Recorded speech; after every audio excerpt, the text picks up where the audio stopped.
Welcome back to my channel Ravi Andugula. ఈరోజు సేమియా చేస్తున్నానండి. సేమియా పాయసం. ముందుగా జీడిపప్పు, ఎండు కొబ్బరి, కిస్మిస్ నెయ్యిలో వేయిస్తున్నాను. సగ్గుబియ్యం అండి. ఈ సగ్గుబియ్యం నేతిలో కొంచెం తడిపేసి వాటర్లో ఉడికిస్తున్నాను.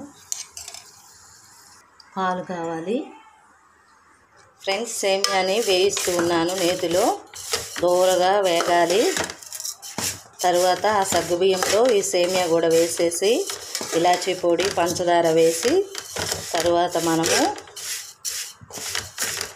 పాలు పోసుకోవాలి. పాలు పోసుకొని డ్రై ఫ్రూట్స్ వేసుకుంటే సేమియా రెడీ అవుతుంది.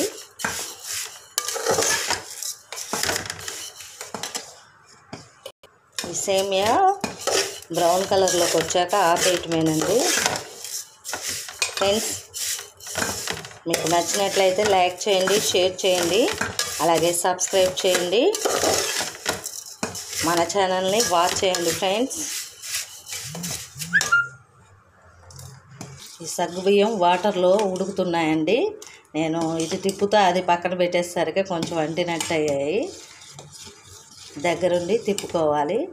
వాటర్లో బాగా ఉడికాక అందులో మనము పాలు పోసుకొని ఇలాచీ పొడి అలాగే సేమియా వేసేసి డ్రై ఫ్రూట్స్ వేసుకుంటే సరిపోతుంది. పంచదార వేయాలి.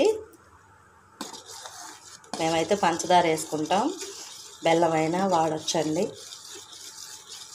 Thank you for watching friends. ఇలాచీ ఫ్రెండ్స్, ఎప్పుడైనా సరే స్వీట్ చేసేటప్పుడు కొంచెం ఉప్పు వేయండి. చాలా టేస్ట్ బాగుంటుంది.